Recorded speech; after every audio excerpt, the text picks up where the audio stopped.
بسم اللہ الرحمن الرحیم۔ السلام علیکم بابروان۔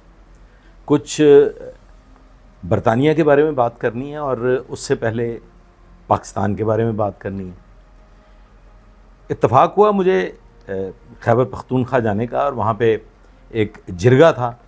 اس جرگے میں ایک بڑی اہم شخصیت کا ذکر آ گیا، اور پھر اس اہم شخصیت کی نسبت کچھ دیکھنے کو بھی ملا۔ اہم شخصیت کا ایک جملہ مجھے یاد آ رہا ہے۔ انہوں نے کہا کہ وہ یار بوتل کدھر ہے؟ انہوں نے کہا وہ بوتل صاحب ہے ادھر ہی ہے۔ انہوں نے کہا اس کو رکھو کمرے میں، اور وہ ساتھ تھوڑا نمک بھی رکھو، وہ نمک ملاوے تو وہ پھر حلال ہو جائے۔ برکیف عسکری اداروں کے خلاف،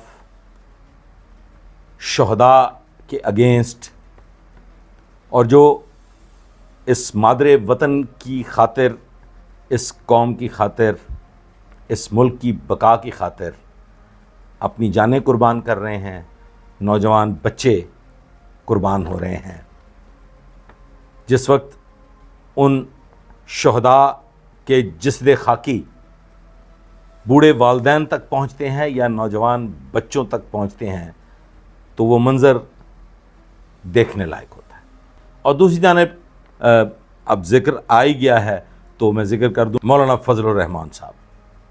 انہوں نے افواج پاکستان کے شہداء کی نسبت جو جملے کہے ہیں، میں یہ سمجھتا ہوں کہ وہ قطعی طور پہ قابل معافی نہیں۔ بات تو مجھے کرنی تھی برطانیہ کی نسبت، لیکن کچھ دیر پہلے یہ ایک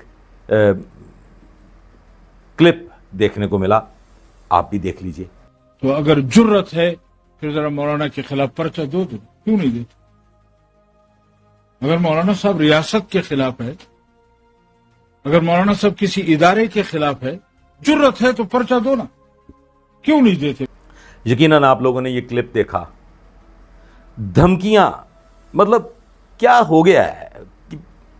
کیسا یہ کیسا نظام ہے؟ یہ کیسا سسٹم ہے کہ کیسے برملا مولانا فضل الرحمان صاحب کے حقیقی بھائی للکار رہے ہیں اور چیلنج کر رہے ہیں؟ یہ بنتا نہیں ہے صاحب، اس پہ تو سوچنا پڑے گا۔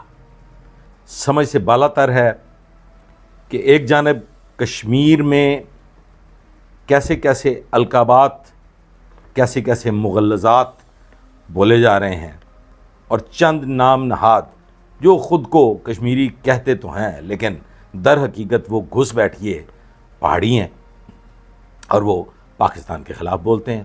آپ مخالفت کرتے ہیں، آپ وطن عزیز کے اگینسٹ بات بھی کرتے ہیں، آپ بیرونی دشمنوں کے ایجنڈے کو لے کے بھی گفتگو کرتے ہیں، اور بہت سے ایسے لوگ جو اس وقت پاکستان میں ایسے بھارتی ایجنڈوں کو لے کے، کچھ ایسی خواتین جو بڑا اپنے آپ کو پاکستان کا خیر خواہ سمجھتی ہیں، وہ مودی کی زبان بولتی ہیں اور پاکستان کے خلاف بولتی ہیں۔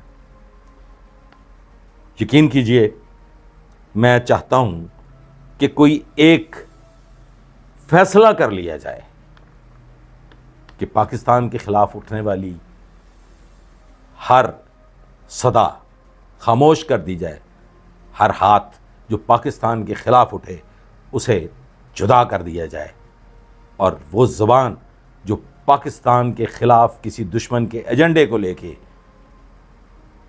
بک بک کرتی ہے اسے گدی سے کھینچ لیا جائے۔ بات کر لیتے ہیں برطانیہ پہ۔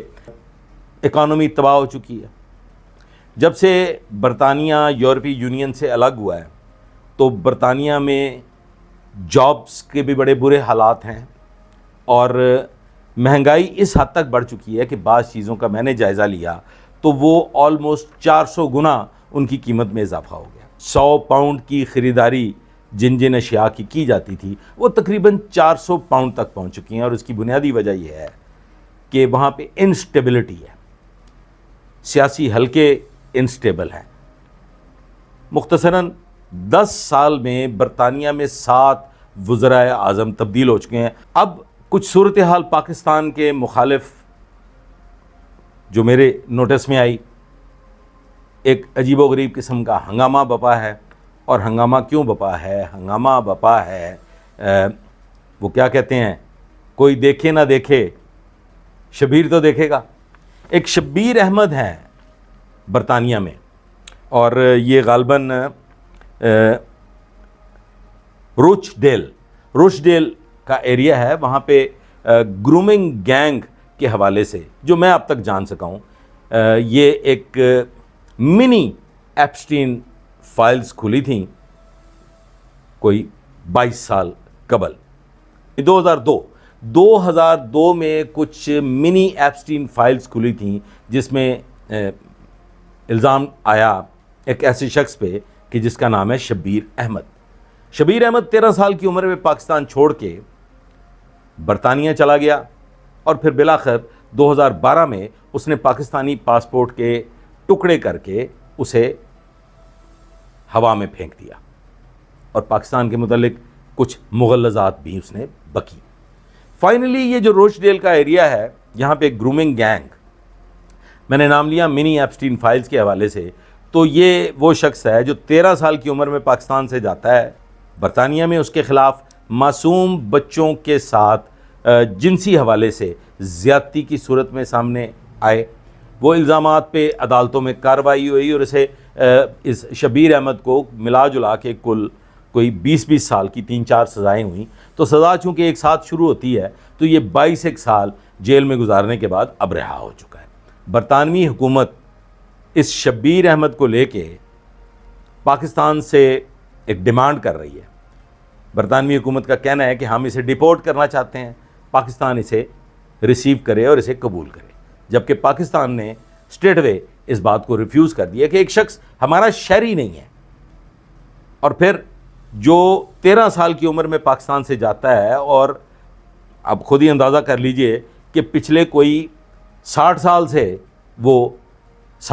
سے بھی زیادہ عرصہ سے وہ برطانیہ میں ہے اور جرائم بھی برطانیہ میں کرتا ہے، تو پھر ایک ایسے شخص کو جو ایک غلیظ ترین شخص ہے وہ ہمارے حوالے کیوں کیا جائے؟ ہم اسے قبول کیوں کریں؟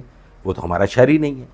ویسے تو اب برطانیہ نے بھی اس کی شہریت منسوخ کر دی ہے، اور اب پاکستان کو دھمکیاں دینے پہ آ گئے ہیں کہ جی اگر پاکستان اسے قبول نہیں کرتا تو ہم ویزا پالیسی چینج کر دیں گے، وہاں پہ جو موجود لوگ ہیں ان کی نیشنلٹی کو لے کے ہم اپنی پالیسی چینج کر دیں گے، اور آئندہ ویزے جو ہیں وہ جو امیگریشن پالیسی ہے اس کو سخت کر دیں گے، اور پاکستان کے لیے ویزے جاری نہیں کریں گے ورنہ پاکستان اس کو قبول کرے. صاحبو مزید تحقیق کی تو علم میں آیا کہ گورا صاحب یہ جو منی ایپسٹین فائلز شبیر احمد کے اگینسٹ کھل رہی ہیں، اس کے ساتھ 3-4 اور لوگ بھی شامل ہیں، بنگلہ دیشی بھی اور پاکستانی بھی. گل تو انہوں نے بھی وہ کھلائے ہیں کہ جو لعنت کے قابل ہیں، اور میں یہ سمجھتا ہوں کہ اگر یہ پاکستان میں ہوتے تو یہ منطقی انجام کو پہنچ چکے ہوتے. CCD ان کا کلا کما کر چکی ہوتی، یا کم از کم ان کے نیفے تو پھٹ چکے ہوتے. باہر طور یہ برطانیہ میں تھے، 20-22 سال کی جیل کاٹنے کے بعد یہ اب رہا ہو کے آزاد ہو چکے ہیں. آلدو ان پہ چیک ہے، ان کو ایسے ایک مانیٹرڈ ایریا میں رکھا گیا ہے جہاں سے یہ فرار نہ ہو سکیں، اور انہیں پاکستان واپس بھجوایا جانا ہے. میں واپس آ جاتا ہوں جو میں گورا صاحب کی نسبت بات کرنے لگا تھا.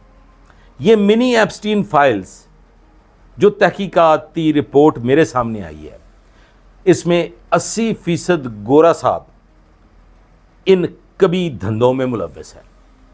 گورا صاحب معصوم بچیوں کا استحصال بھی کرتا ہے، گورا صاحب جنسی زیادتی بھی کرتا ہے، گورا صاحب بلیک ویب کے لیے فلمیں بھی بناتا ہے، گورا صاحب پرتشدد فلمیں بھی بناتا ہے. غرض کہ کیا ایسا کبھی جرم ہوگا جو گورا صاحب نہیں کرتا، لیکن چونکہ یہ پاکستانی تھا اس کو لے کے ایک سیاسی سٹنٹ شروع ہو چکا ہے. مجھے تو کچھ یوں لگتا ہے کہ چونکہ عدم استحکام کا شکار برطانوی حکومت کو کوئی راستہ نہیں مل رہا کہ وہ مہنگائی سے نگاہیں کیسے ہٹائیں، لوگوں کی توجہ کیسے دوسری جانب مبذول کریں، اور پھر اسی طرح سے جاب کے سلسلے میں جو برطانیہ کے حالات ہیں وہاں پہ جابز نہیں ہیں، اور جو لوگ جابز میں ہیں وہ 3-4 کام کر کے اپنے گھر کے اخراجات پورے کر رہے ہیں. انتہائی مخدوش حالات ہیں. تو پھر یہ شبیر احمد کو لے کے منی ایپسٹین فائلز کے حوالے سے جو کارستانیاں انہوں نے کی ہیں، اس کو ایک سیاسی سٹنٹ کی شکل میں پاکستان پہ دباؤ ڈالا جا رہا ہے اور لوگوں کی توجہ اس کی جانب مبذول کروائی جا رہی ہے. سوشل میڈیا پہ ایک ہنگامہ بپا ہے اور بحث ہو رہی ہے کہ یہ شبیر احمد نے گورا صاحب سے بڑھ کے کوئی ایسی حرکت کر دی ہے جو گورا صاحب نے کبھی نہیں کی تھی. بہر طور تمام تر جائزہ لینے کے بعد ایک بات سمجھنے کی کوشش کر رہا ہوں، آپ بھی غور کیجئے گا کہ کیا پاکستان اس ڈیمانڈ کو ریزسٹ کر سکے گا، اور کیا پاکستان کسی ڈیل کے تحت، چونکہ ہمارے اور بھی بہت سے جرائم پیشہ لوگ وہاں پہ مقیم ہیں، چھپے ہوئے ہیں، ان کو تو برطانیہ پروٹیکشن دے رہا ہے، تو پھر یہ ایک ہی ہمیں حوالے کیوں کیا جائے، باقی بھی ہمارے حوالے کیے جائیں. تو اگر کچھ اس قسم کی ڈیل سامنے آتی ہے تو آپ کا کیا خیال ہے کہ اس وقت تک جب تک برطانیہ ہمیں کوئی بہتر پیکج نہیں دے دیتا، پاکستان شبیر احمد کو وصول کرنے کے انکار کر سکتا ہے، ریزسٹ کر سکتا ہے، پاؤں پہ کھڑا ہو سکتا ہے؟ کمنٹس میں بتائیے گا. ادروائز میری ریسرچ تو یہ ہے کہ اکانومی کے حوالے سے اور استحکام کے حوالے سے برطانیہ تو بڑھ گیا. شکریہ.